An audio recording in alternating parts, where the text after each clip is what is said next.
Hey, good morning. It is June the 26th. The year's 2025. Um, Everything good begins with God. It's super early in the morning, 7:36 a.m. My day started off with a 4 in it, not the second, the third number, but the first number, which I'm not complaining, just stating. Um, on a personal note, today is not a good day for me. Um, it never is every year this day, and I don't mean that.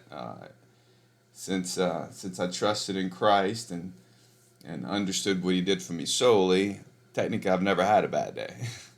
But in the flesh, today is a day it's almost haunting.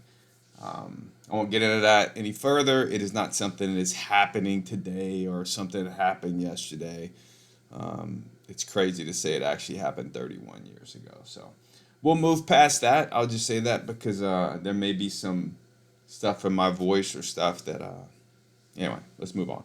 Okay, so on higher news, right? Everything good does begin with God, which I said. So I can still say that with a smile today, but I'm gonna have my moments. All right, so I received a thank you from someone that thanked me for answering their message, which technically I didn't answer it, but technically I did. I hope the thank you was with sincerity and truth.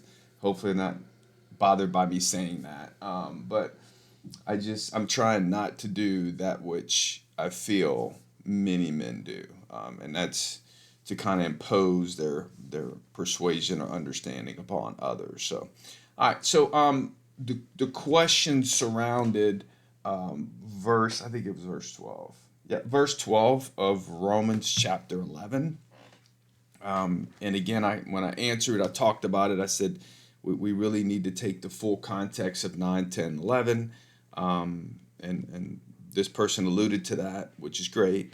But then I would pose this another question today is, or the understanding that your group has and you have, maybe that's the correct way to say it, right?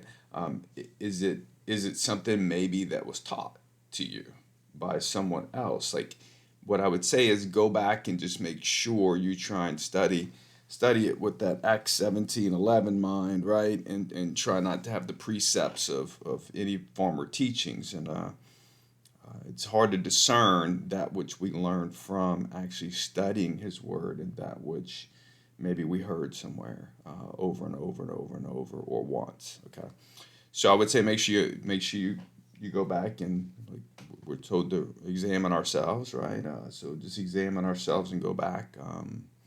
I started that. I should know the exact year. I think it's in May. I know that for sure. So I think it's 3 years ago. There was a certain program that I entered, and there was a teaching that was just really bothered me. Had to do with race and some other stuff, and that was the moment when I stopped and I said, you know what, I need to go back and see because I was putting way too much faith in man, and I didn't realize it. Right? There were spiritual leaders, there were pastors, and so forth. So anyway, I have to go back and make sure that you're not doing that in this area. But if you understand 9, 10, and 11 as God teaches it, it helps a ton. Um, but if you go to Romans chapter 11 and verse 12, it goes into and talks about the fullness, right? So I think that speaks volumes. The fullness, that word fullness should jump out at us. Also, it should jump out at us, where are we? We're in the first doctrinal book by the Apostle Paul dealing with the dispensation of the grace of God. So that means there's going to be building coming. God taught you that from Genesis 1 going forward, that He is building. You may not always understand it, you may not like it, you may not see other puzzle pieces, but for Him, it is a building, right? It's an edification of you. So we're in the first doctrinal book. Well, it's kind of interesting when you get to the second book of doctrine, right? Which is going from milk to meat. I'm not saying Romans is milk, but when you compare the doctrine, Paul is saying, I gave you the milk in Romans. Here's the meat in Ephesians. Okay. So it's interesting if you go to Ephesians, and I did not write the verse down, and I'm using my new Bible on this. 10, I'm sorry, I got it. So if you go to Ephesians chapter 1 and verse 10, this sheds some light on how we should understand that fullness. And again, don't get stuck on the trees. Is it Gentiles? Is it the world? Is it Israel? Is it the fallen Israel? Is it the remnant of Israel? Which again is fine to ask the question, fine to study it out. But what is being taught here? Well, Ephesians chapter 1 and verse 10 is a great place to look and gather better understanding and say, how is God looking at this? Not how do I want to understand it, right? So God tells us in Ephesians chapter 1, verse 10, again, second doctrinal book from Paul, right? That in the dispensation of the fullness of times, with the S, right? It's the end. The end, but the beginning. He might gather together in one. How many things? All things. Where? In Christ. Let's even get further explanation.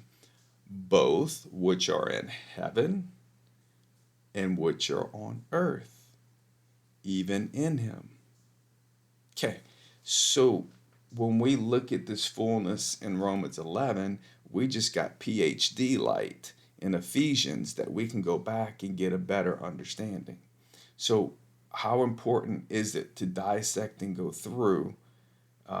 That's kind of what I'm pointing out there. So anyway, focus on the forest, not the trees, as much as you can. Human flesh wants to understand mechanics, some more than others. For me, I just know the lights are going to come on when I hit the switch.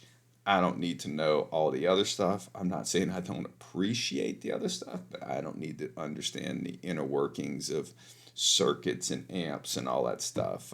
Would it be handy at times? Absolutely. But at times it's also a hindrance. So anyway, that was a short one for today. Grace, peace, and love.